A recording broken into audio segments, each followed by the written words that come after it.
Ceux qui savent, savent. Ceux qui ne savent pas, sauront. Yo yo yo l'équipe, ça dit quoi? Big Popa, Toujours, Big Nels.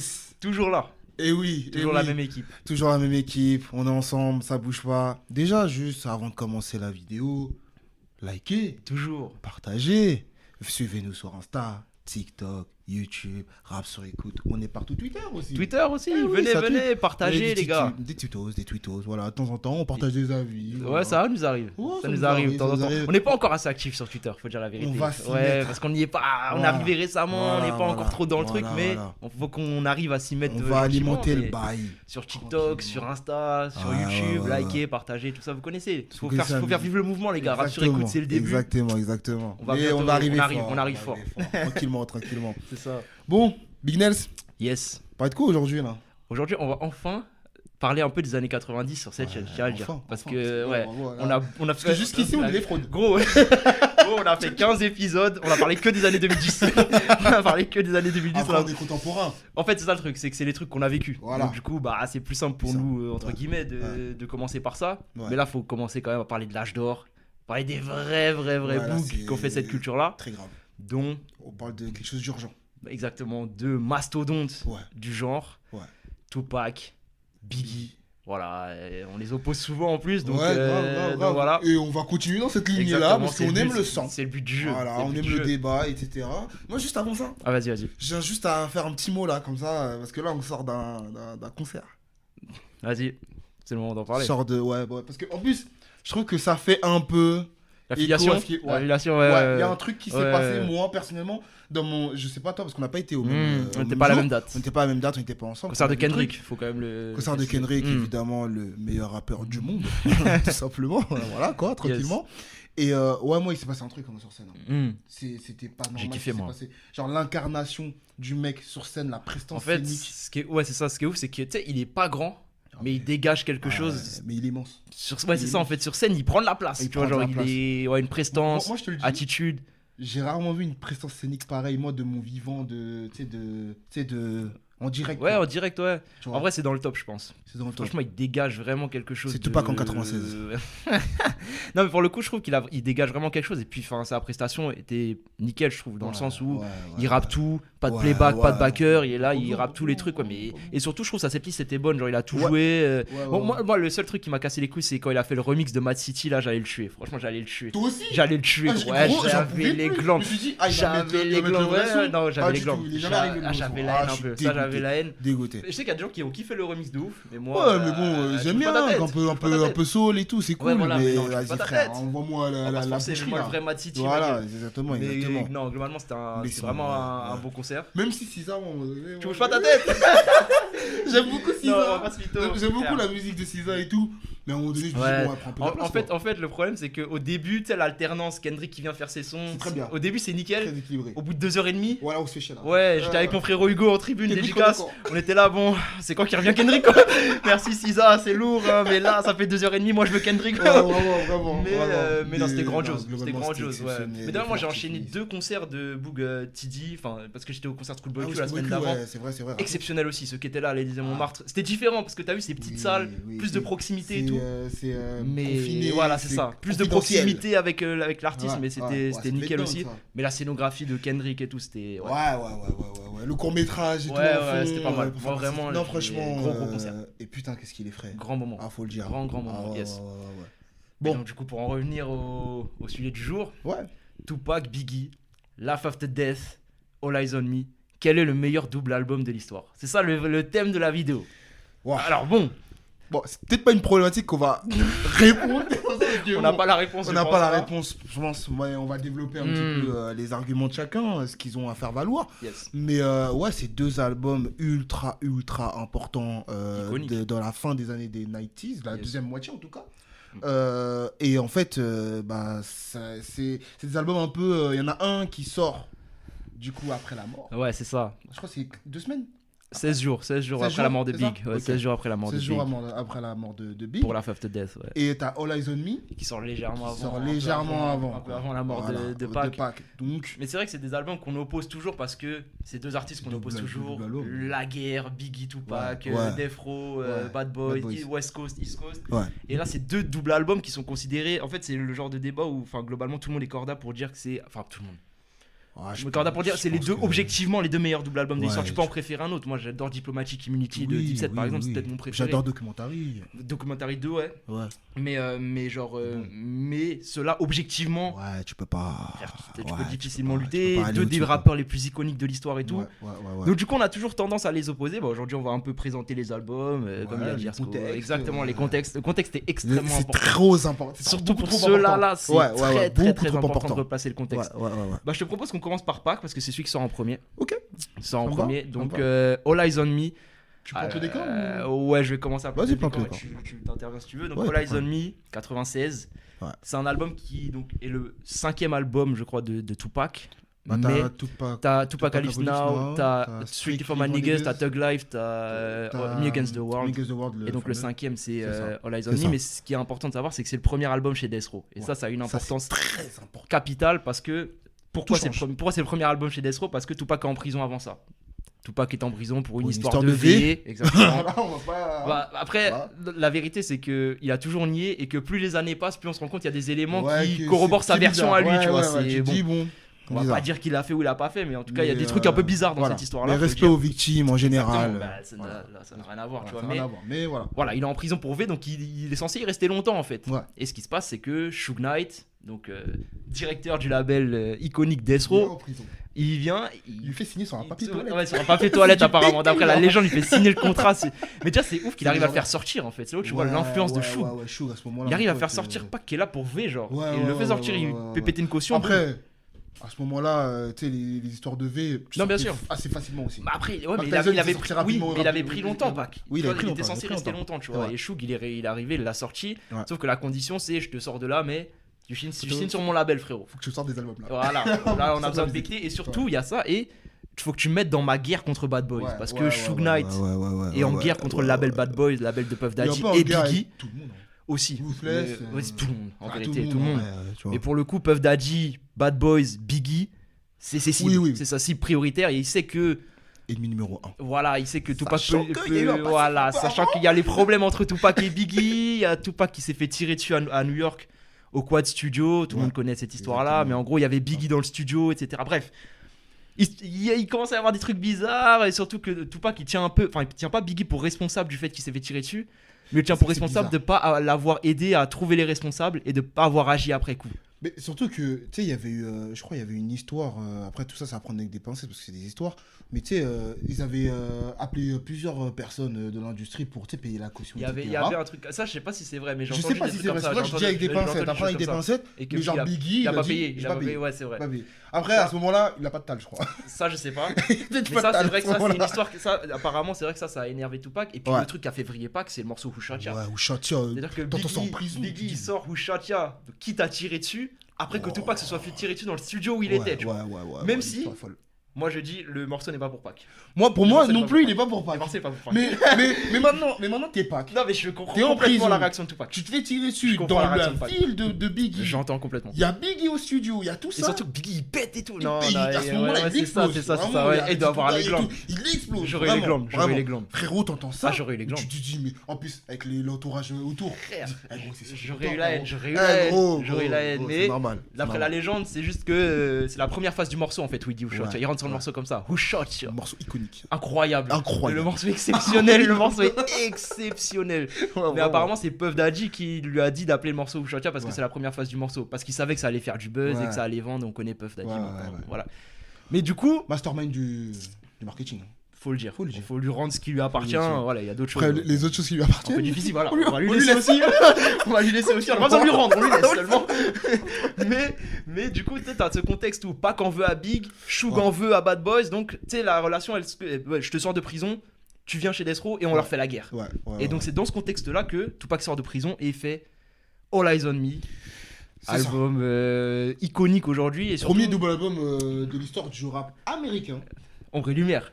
Ombre et Lumière de IAM, premier double album de l'histoire du rap en général. Et c'est un album du rap français. Exactement. Voilà. Mais c'est vrai que sur le rap américain, en tout cas, All Eyes on Me, c'est le premier double album de l'histoire du rap américain.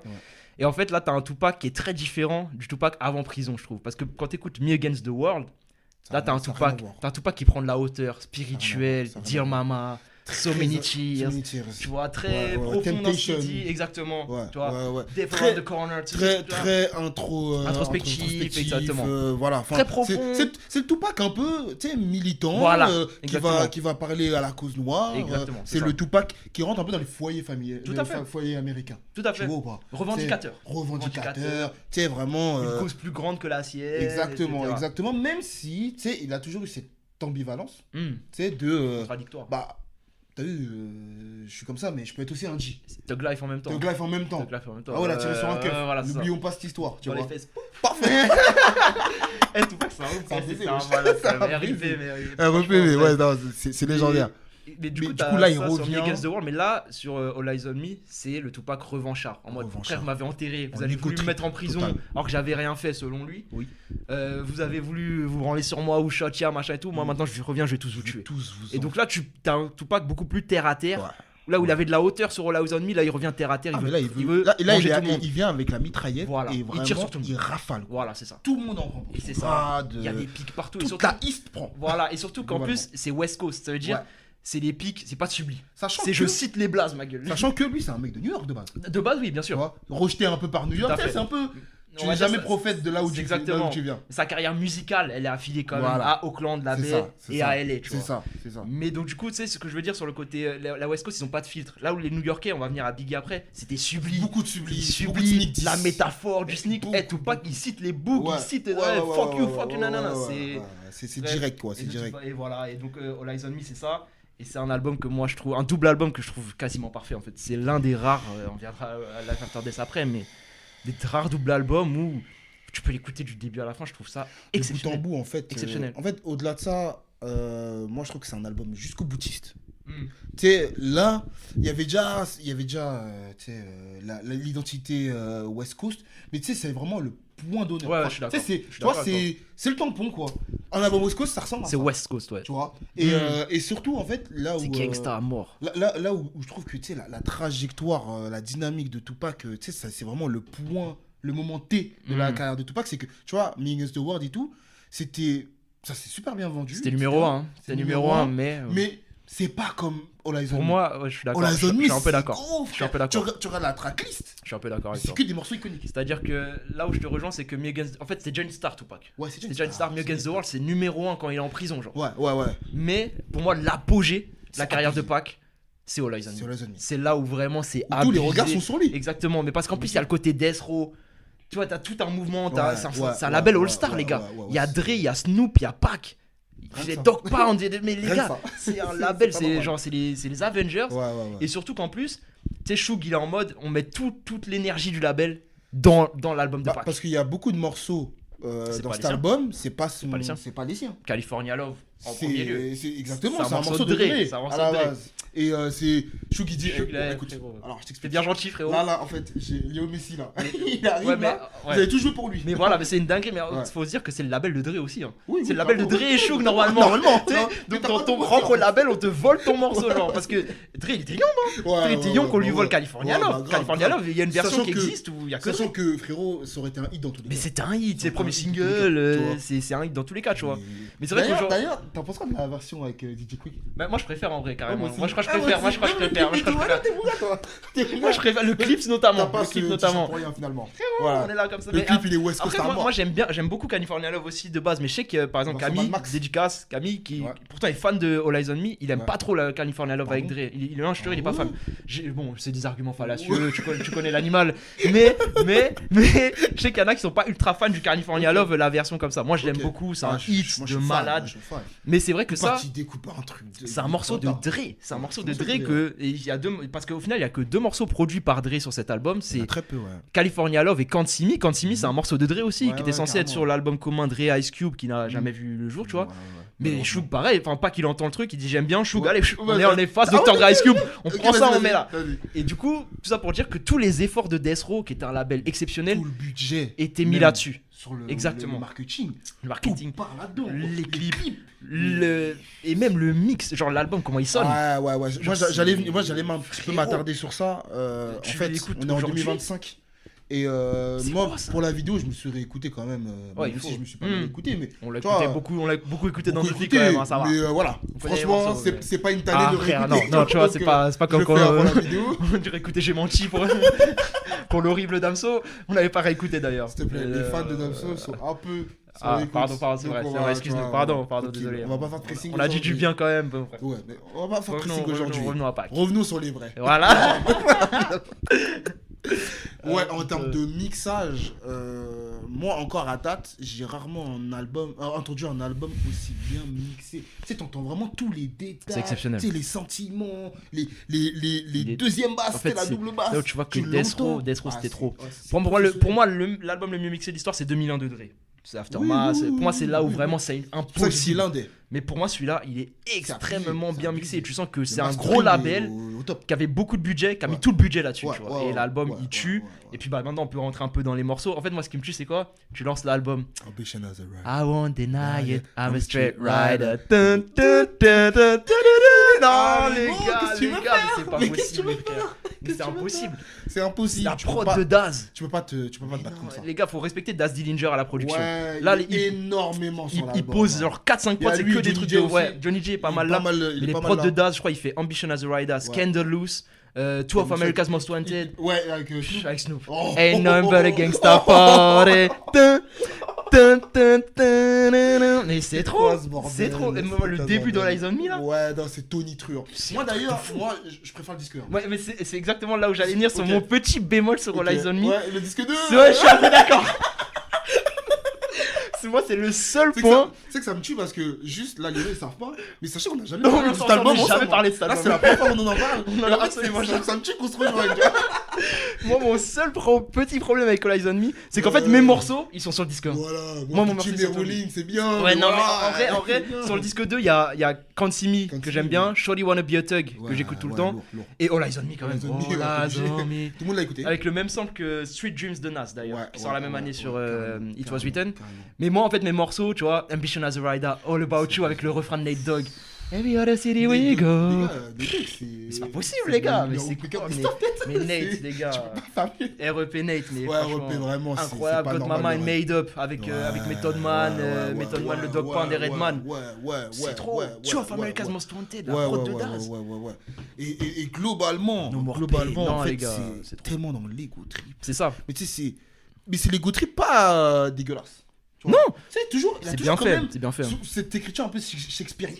Ça va, ouais, non, ça va. C'est pas un énorme lyriciste. C'est pas sa plus grande qualité, mais franchement, là, c'est nickel. En fait, ça va trop bien avec son perso, frère. Moi, où je trouve que son lyricisme, je le trouve dingue, c'est dans l'imagerie de ce qu'il dit. Ouais, par contre, ouais. Il y a un peu, ouais. Tu sais, quand il parle de Gunsalou, des trucs comme ça et tout. T'as une image directe qui vient en tête. Et il a ce truc un peu. Tu sais, il va pas juste te dire, le verre est presque plein. Non, il va te donner une petite image. Ça, c'est vrai. Tu vois, et là-dessus, c'est un rappeur exceptionnel, de toute façon, tu vois. Énorme. Et enfin, All Eyes on Me, en fait, je pense que c'est l'album quand même le plus iconique de Tupac. Moi, je me souviens que quand tu dois te faire ta culture un peu rap. Parce que nous, on est né en 99, les gars. Donc, c'est un album qu'on a écouté bien après coup. Nous, on est sorti 3 ans après. Exactement. C'est un truc de ouf, tu vois. Mais au moment où, surtout que Tupac, j'ai l'impression en France, c'est plus légendaire que Big. Genre Tupac. Mais après, moi, je pense qu'en général. Ouais, voilà, généralement. Genre, tu sais, tu dis Tupac à quelqu'un, il sait c'est qui, tu vois. C'est dire, Only God Can Judge Me qui est sur cet album, c'est devenu un truc, les gens ils se tatouent Only God Can Judge Me, tu vois. Exactement. Mais donc, du coup, et l'album de Pac qu'on voit souvent, c'est celui-là en fait. Et donc, du coup, c'est le premier que t'écoutes. D'expression. Mais frère, c'est ça. Il a donné dans la culture, genre être un thug. Thug Life. Thug Life, c'est lui, gros. Exactement. C'est lui qui pose ces mots-là, tu vois. Ça. Et donc, du coup, en fait, moi je m'en souviens très bien, précisément de ma première écoute de ce truc. où je le lance en me disant je vais écouter un chef-d'œuvre. Ouais. Et dès le premier morceau et dès le début, oui, mais ouais, c'est ça. Je comprends.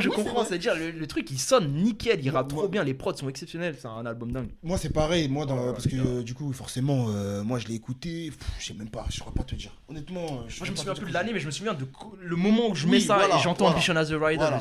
Et tu sais, j'y vais un peu à. Moi, j'y vais plus à tâtons que toi. Okay. Tu vois, je me dis, putain, c'est un album qui est sorti il y a longtemps, je sais pas si je vais kiffer. Non. Pas du tout. Mais en fait, il est trop bien, c'est trop bien fait, c'est trop bien fait, rien à vieillir quasiment. Franchement, même les refrains, frère. Tout est bon. Tout est catchy. C'est nickel. Mais maintenant, si on parle de qualité intrinsèque, enfin, tu sais, de rap, oui, tu le classes où, toi? Enfin, à peu près, tu le mets dans quel range? Tu parles du rappeur ou tu parles de l'album? Du rappeur.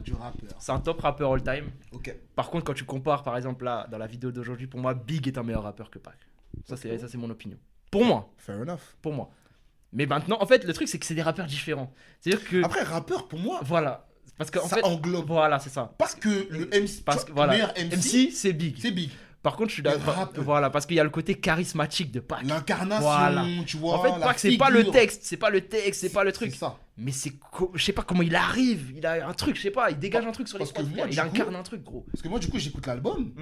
Et du coup, je me mets l'équipe. Et à ce moment-là, je veux Tupac, moi. Non, mais c'est. Ouais, tu vois, oui. Genre, parce qu'il arrive. Il a une gueule, c'est une super star. Il a une gueule, tu sais, Versace. Frère. Après, Big aussi, hein, sur le Versace. Mais vas-y. Toutes les photos là-dedans. Ouais. Des photos iconiques. Le snippet, frère, c'est trop. Je regarde le livret, tu pètes un câble. C'est pas normal, je le livret. En fait, t'as envie d'être Pac. Non, mais Pac, c'est une super star. Et surtout, il y a. Effectivement, il y a ce côté. En fait, au-delà du MC, il y a tout le personnage qui fait que. Et c'est pour ça qu'il est aussi légendaire.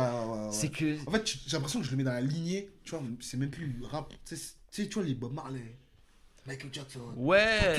C'est cette lignée. Moi, je le mets dedans. Parce qu'en fait, c'est l'incarnation. Oui. D'un mouvement, d'un truc. Ça, c'est vrai. Ça, c'est complètement vrai. Tu vois, il y a ça qui rentre en compte. Là où t'as raison, c'est que c'est un personnage qui est légendaire. Mais légendaire, ça veut dire qu'il y a des gens, je pense, qui n'ont jamais écouté sa musique, mais qui adorent le personnage. Tu vois ce que je veux dire? On a posé le contexte juste avant.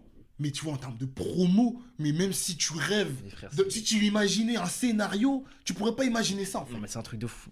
Tant le truc, il est légendaire et en fait, c'est Tupac quoi. Parce que c'est pas quoi. Avec Death Row, avec Shug, le truc. Non, les gars. Je sais plus, je l'ai entendu passer. Je crois que c'est les frérots de Parole Véritable. Il me semble. Dédicace. De Bougarno, DJ Flex. Gros. C'est du vrai taf. Vraiment du vrai taf. Et en gros, il expliquait l'histoire entre Eazy-E et Shug, tu sais. Ils étaient à Cleveland et tout, dans un show. Et apparemment, genre, ça allait se péter, quoi. Ça allait se mélanger. Tu vois, ça voulait se mélanger et tout. Ça allait souvent se taper avec quand il y avait Shug. Hein. Ouais. Quand il y avait Shug quelque part, t'as des histoires, ma gueule, bref, Voilà. Et en gros, c'est sur le point c'est le point culminant, quoi. Et là, t'as pas qui arrive et dit, wow, ouais, ça dit quoi, les gars? Il y a que des thugs ici. Ouais, les gars, venez, on fait une photo et tout. En fait, c'est ça qui est frère, tu vois, genre. En fait, c'est ça qui est ouf avec ces personnages-là. Je vais juste faire un petit parallèle, vite fait. Parce que voilà, je suis encore sur le rollout de Kendrick. Ça me fait un peu penser à Kendrick qui ramène tous les gangs sur scène, tu vois. Reincarnated. Là où c'est vrai, c'est que Kendrick, comme Tupac, ils avaient ce côté rassembleur. Ça, c'est réel. Fédérateur. Ça, c'est exactement réel. Mais après, sur Pac, il a ce côté quand même très contradictoire de. Ah ouais. En fait, c'était un nerveux quand même, quoi. C'est-à-dire, il y a énormément d'histoires de bagarres où il pète un câble, genre. Mais au casino, frère. Voilà, c'est ça qui le tue, frère. Il meurt parce qu'il pète un câble et que, genre, frère, il va tabasser un bouc, genre. Grave. Mais d'un autre côté, il avait aussi ce côté, il est capable, en fait, il est bipolaire presque. Ambivalent, tu vois. Bref. Mais ça rend le truc vraiment. Ça rend le personnage mystique. C'est épais, quoi. C'est mystique. Il y a une épaisseur. Exactement. Ce mec. Et au final, tu vois, parce que sa carrière, elle est quand même extrêmement courte, finalement. Mais frère, c'est légendaire. Pendant toutes ces. Il y a tellement de morceaux. Parce qu'il y a encore des couplets inédits de Pac là qui sortent. C'est-à-dire, il a enregistré. Vas-y, tranquille. Allez, tranquille. On va rien dire. Mais donc du coup voilà, Horizon Me, album légendaire, il faut aller écouter cet album. Il faut vraiment. En fait, vous aimez le rap. Voilà. Même si vous êtes un peu réticent au rap des 90s et tout, ça a bien vieilli les gars. Enfin genre ça s'écoute normal. Il y a un ou deux morceaux peut-être un peu genre What's Your Phone Number ou je sais pas quoi, What's Your Phone Number qui a un poil vieilli sur la prod. Mais encore ça s'écoute normal. Ouais, ça s'écoute normal. Franchement, les gars, vous allez pas prendre une claque de 40 ans en écoutant l'album. Hein. Vraiment, les gars, c'est encore actuel. C'est un album trop important. Et c'est sur des sujets qui sont encore actuels aujourd'hui, tu vois. Non, mais c'est un album très important, vraiment. Mais voilà, mais c'est en tout cas différent de Me Against the World. Tu vois, c'est pour ça que ceux qui me disent Me Against the World, c'est le meilleur album de Tupac, je comprends. Parce qu'il préfère le Tupac spirituel, profond. Moi, je préfère celui-là. Et c'est un album élégant, Me Against the World. Je préfère Tu préfères Me Against the World, c'est non, beaucoup plus. non. Tu préfères All Eyes on Me? All Eyes on Me, moi.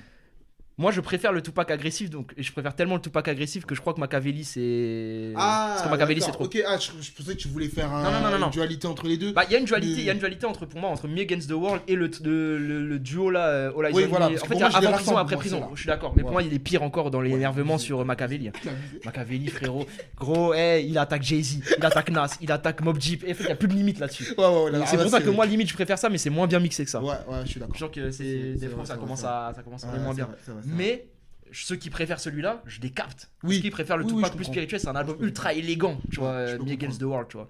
Et en fait, il y a peu de morceaux finalement de All Eyes on Me qui ressemblent à ceux de Me Against the World, à part Life Goes On, qui est un morceau qui est typiquement, qui aurait pu être sur Me Against the World, tu vois. Mais globalement, sinon, c'est un Tupac différent. Mais voilà, on a fait à peu près le tour, je pense, pour All Eyes on Me. Allez, écoutez ça, on a dit tout le bien qu'on pensait de cet album. C'est chaud, les gars, j'ai chaud devant la Et caméra. maintenant, on va aller sur Notorious B.I.G. Il y a un homme qui s'appelle Big Pop, qui s'est appelé Big P ici, Big Popa. Donc bon, faut parler de Biggie. Pour des raisons, je pense qu'il voit la caméra. On dirait, non mais... Voilà, on voit...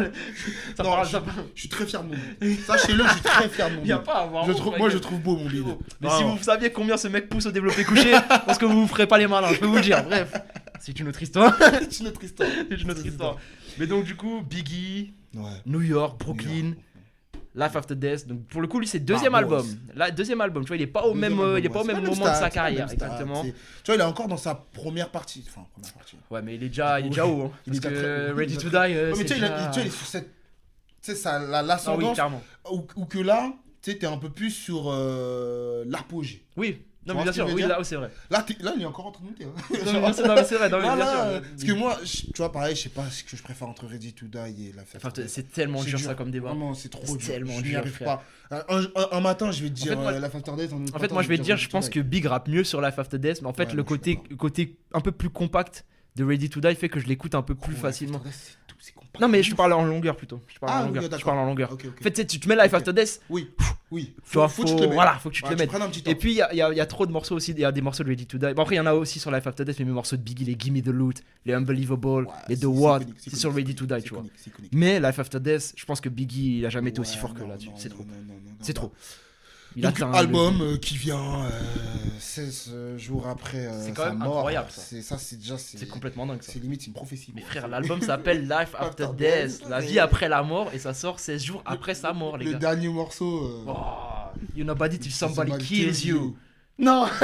Mais c'est quoi ces mecs? Mais c'est quoi ces gens? Parce que Tupac Machiavelli, c'est Machiavel, c'est le mec qui a simulé sa mort, ça sort après sa mort. C'est abusé. Maintenant Big Life After Death après la mort aussi. Mais c'est pas possible. Vraiment, c'est pas normal. Frère, en plus cet album là, tu sais, le thème principal c'est la mort, gros. C'est-à-dire l'album il s'ouvre, l'intro c'est la suite de Ready to Die, tu sais, previously on Ready to Die. Le dernier morceau de Ready to Die c'est Suicidal Thoughts où il se suicide. Et l'intro de Life After Death, on le réanime, ouais, c'est ça. Somebody gotta die. Et après, il y a Somebody got to die. If you gotta go, you gotta go. Somebody. Mais c'est trop. C'est trop. Bon, c'est difficile, frère. Somebody. Ça commence par Somebody got to die, ça finit par You're nobody till somebody kills you, ça sort après sa mort. Mais c'est quel bail? Ouais, non, vraiment, c'est. Moi, ça me dépasse. Là, on va être très dithyrambique globalement dans la vidéo parce qu'en fait, là, on touche au Rochemort. C'est le Graal de ce qui se fait en termes de rap. Moi, juste, je tiens à m'attarder un peu sur les visuels. Vas-y. Tu vois, là où je mets un point pour Life After Death, parce que je trouve les visuels de. Tu parles des clips? Hypnotize, frère. Ouais, en fait, le vrai Hypnotize, c'est exceptionnel. Je crois que c'est un des clips les plus chers de l'histoire, je crois. Mais c'est incroyable. Ouais, je crois que c'est incroyable. C'est une prod exceptionnelle. Mais en fait, le problème, c'est que finalement, il n'y a qu'un clip où Biggie est. C'est Hypnotize. Parce que Biggie meurt après, il peut pas faire les autres clips. Tu vois, mais ce clip-là, et même les autres clips sur les idées, c'est dingue. Le clip là, Sky's the Limit. Incroyable, avec les enfants. Mais c'est c'est trop grave. Mais gros, déjà, comment il rentre avec le petit Biggie comme ça dans la piscine. Mais c'est trop. Gros, mais surtout comment il rentre sur le jacuzzi. A nigga's never been as broke as me. I like that. When I was young, I had to paralyze. Besides that, avec le petit comme ça. Mais c'est incroyable l'idée. Mais tu vois, ils étaient ingénieux quand même, les mecs. En fait, dans le terme d'idées, ils n'avaient pas les avancées technologiques qu'on a à l'heure actuelle, c'est les plans et tout. Mais les idées. Pour rendre vivant un clip d'un mec qui est mort. Mais c'est pareil pour Pac. Pac, Hail Mary. Pac n'est pas là, mais le clip, il est... Le morceau est incroyable et le clip, tu te dis mais comment ils peuvent avoir les idées comme ça? Et je suis d'accord. Sky's the limit, c'est dingue. C'est trop. Et même tu vois qu'il y a un héritage parce que tu sais ça a été repris cette idée-là, notamment Pop Smoke. De ouf. J'avais repris ça avec Fuevo. Il y a des morceaux mon pote. Kick in the Door. La prod de Primo. Ben vas-y, tranquille, je vais rien dire carrément. Les 2 prods de Primo dessus, hein. Kick in the Door, Ten Crack Commandments. Ten Crack Commandments, c'est des règles de vie. En fait, il t'explique. Mais c'est trop. Tu vois, genre, il te dit comment ça se passe un peu dans la street. Mais en fait, c'est applicable à plein de trucs. Voilà, c'est applicable à tout. Tu peux. C'est de la discipline, quoi. C'est quoi ton commandement préféré, toi? En fait, il y en a 2 que je kiffe, moi. C'est bon, le. Number 4, never get high on your own supply. Et après, il y a le number 7 là. Money and blood don't mix like 2 dicks and no bitch. Find yourself and serious shit. C'est incroyable. Keep your family and business completely separated. Money and blood don't mix like 2 dicks and no bitch. Mais c'est trop. C'est dingue. C'est trop. C'est dingue. Non, mais il y a des lines de fou, à foison. Les prods. Les prods. What's beef? What's beef? Non. Oh là. D'ailleurs, pareil, on va parler d'héritage. Il y a eu le sample de What's Free.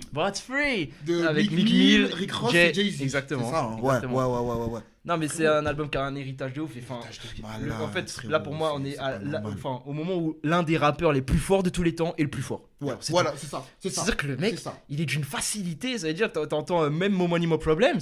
Comment il rentre? B.I.G., P.O., P.P.A., No Info, for the D.I. Mais c'est trop simple. D'ailleurs, le clip. C'est trop simple. Ouais, celui-là aussi, il a impliqué le couloir là. Avec les lumières et tout. Ça a impliqué, ça a influencé trop de trucs. Ça a marqué l'histoire du rap. Mais global. Complètement d'accord. C'est pas juste aux US. Ah non, mais c'est un truc de fou, tu vois. On se rend pas compte, et vraiment. Le niveau de Big sur l'album, enfin, genre, Hypnotize. Mais juste sur les choix des feats. Mais frère, c'est tout pareil. C'est que des mecs qui. Pareil. Yes, donc du coup, on était sur Life After Death, et notamment le choix des feats. C'est ça que sur lequel je voulais enchaîner. Frérot, il y a que des noms légendaires. C'est trop. Jadakis, c'est trop petit. Il vient d'arriver là. Tu vois, le petit rookie. J'avoue, le morceau avec Lox, avec The Lox, il est bon. Ces moments là, 70ème. Frère. Alors, faut que tu fasses un petit truc là. Fais-moi un truc. Et frérot, ils sont venus kicker. Ils sont venus kicker. Le morceau Jadakis, je le trouve très bon. Produit par Avoc, je crois, le morceau d'ailleurs. Produit par Avoc. Mais ouais, il est super. Il est Kelly, frérot. Ouais. D'ailleurs, voilà, pareil. Ouais, bon, non, mais en fait, on peut plus rien dire. Dans ce contexte. Ouais, non, c'est vrai qu'en plus, le morceau, c'est chaud. Voilà. Vas-y, bon. Mais. C'est un morceau, tu sais, pareil, il a traversé le temps. Non, mais bien sûr. Tu sais, genre, même si t'as pas. Je pense que les gens, là, ils ont pas écouté ce morceau, peut-être. Mais ils ont déjà entendu le refrain. Je pense que ça dit un truc. Je pense que tu vas dire, ah putain, je connais. Le morceau, il déchire en vrai. Il est exceptionnel. Il y a Jay-Z aussi. Il y a Jay-Z sur l'album. I Love the Dough. Le morceau, il tue. Même si leur meilleur feat reste Broken Finest sur Reasonable Doubt. Où là, vraiment, c'est la guerre des Avengers. Non, c'est la guerre des Avengers. Broken Finest. C'est un monstre. Jay-Z, je pense qu'il fait crack. Sur Brooklyn Finest, je sais pas. Avec tout le respect. Moi je pense que je suis sur Brooklyn Finest. Ouais, bon, moi je pense que je suis Team Big. Ah ouais. C'est chaud. C'est chaud. Mais moi je suis Team Big. Big il s'est mis au diapason sur celui-là. Ah mais bien sûr. Mais frère, il y a un mec là. Frère, je te dis c'est le duel des Avengers celui-là. Ouais. Le Jay-Z Biggie sur le premier album de Jay-Z. Ouais, grave. Mais ce morceau là aussi, Love the Dough là, il est très bien aussi. Trop lourd. Je suis d'accord. Il y a aussi le côté. Il y a un morceau avec Bone Thugs aussi, important. Important. Notorious Thugs, il reprend le flow de Bone Thugs. C'est ça. Et frère, on dirait limite, c'est dans le fast membre. Frère, c'est trop. C'est un membre à part entière. C'est là où je te dis que c'est là où il rappe le mieux, frère. Il va sur le fast flow des Bone Thugs. David Mamère fait pas tâche. Loin de là même, il est là largement au niveau, quoi. Largement. Il est vraiment. Largement, tu vois. Donc ça, c'est un feat aussi très important pour montrer qu'il casse la gueule à tout le monde à ce moment-là, quelle que soit la prod sur laquelle tu le mets et tout. Vraiment.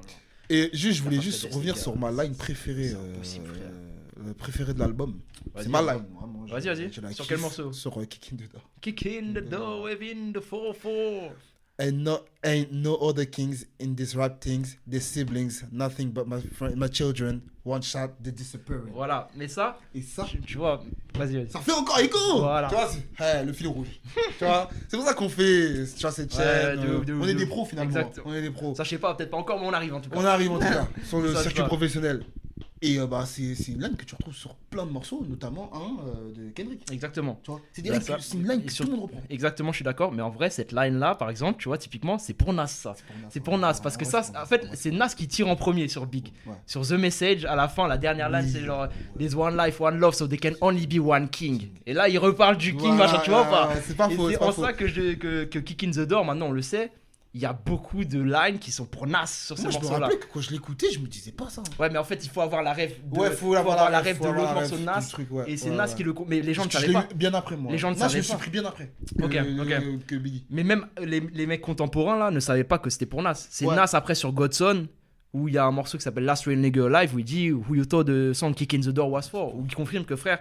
On était en bif, mais c'est les New-Yorkais, donc c'est sneak, c'est des subis, c'est machin, mais Kick in the Door, qui est un morceau incroyable produit par Primo aussi, la prod de Primo. Voilà quoi. Primo, frérot. Mais on fera une vidéo. Bien sûr que oui. Ça va être légendaire. D'ailleurs, on avait fait déjà notre top 20 des prods de Primo sur Twitter d'ailleurs. Si vous voulez retrouver notre top 20, il y avait Kick in the Door, je l'avais mis, et on avait mis aussi Ten Crack Commandment, bien sûr. Très très haut, Ten Crack Commandment. Très haut, Ten Crack Commandment. Qu'est-ce que tu veux faire? Mais on a mis Kick in the Door aussi, et ce morceau. Kick in the door, waving the 4-4. Et moi, il y a aussi un truc aussi dont je voulais parler, parce que j'ai beaucoup parlé de la personnification de Tupac, ce qu'il représentait et tout. Moi, je voulais aussi revenir sur le côté où Biggie, en fait, il incarne aussi un truc de... Tu sais, je suis gros, je suis pas forcément beau mais je pique quand même vos meufs. Mais frère, je suis quand même frais, je suis quand même... Tu vois, genre, je viens dans une soirée, je t'éteins. Tu vois ce que je veux dire? Et tu sais, lunettes Versace. Mais frère, au début, il a un béret. Mais là, maintenant, ça y est. Il a trop de flow. Il a trop de flow. Chapeau, des bas des dents. Team.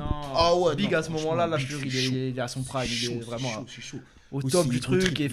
Et même les morceaux d'album, tu vois, un morceau comme Niggas Bleed, je trouve ça incroyable. I Got a Story to Tell, c'est lourd. Un des meilleurs storytellers. C'est ça. Un des meilleurs storytellers de l'histoire. Frère, Gimme the Loot sur Ready to Die, c'est un des meilleurs storytelling de tous les temps. Gimme the Loot, c'est incroyable, tu vois. C'est ça. Going back to Cali, I'm going back to Cali. C'est incroyable. Il prend ta West Coast. Ouais, c'est ça. En fait, il fait crack à tout le monde. Il est trop fort. Il est trop fort. C'est trop. Donc moi, et c'est fou l'impact qu'il a eu en juste 3 ans. Mais c'est un truc de fou. 3 ans d'activité. Lui, pour le coup, tu vois, je disais, Tupac, c'est court, mais Big, il y a des mecs qui le considèrent comme le GOAT. Ouais. 2 albums, 3 ans au top, on va dire. Ouais. Mais c'est un truc de fou. Voilà. Mais tellement il était trop fort. C'est une comète. Mais frère, c'est impossible. C'est une comète, c'est l'étoile filante que tu vois passer. Non mais et juste, tu regardes et tu es en admiration en fait. Life After Death sur 2 CD entiers, c'est exceptionnel. On va dire que moi, il y a un ou deux morceaux, genre il y a Player Hater où il chante. Je trouve qu'il est pas exceptionnel. Je trouve que c'est pas un morceau exceptionnel. Oui. Et il y a un ou deux morceaux comme ça, mais même la fin de l'album, Long Kiss Goodnight. MDR. You're nobody till somebody kills you. Mais c'est incroyable, gros. Mais il est trop fort, non, les gars. C'est honteux. C'est un rappeur d'exception qui la pose sur des prods d'exception, avec une DA parfaite. En plus, il y a le côté mystique, ça sort après sa mort et tout machin. L'album, ça parle beaucoup de la mort, ça parle beaucoup de la jalousie aussi. Du côté. Genre, en fait, ça se voit qu'il est moins heureux quand il a de l'oseille, tu vois. More money, more problem, c'est ça.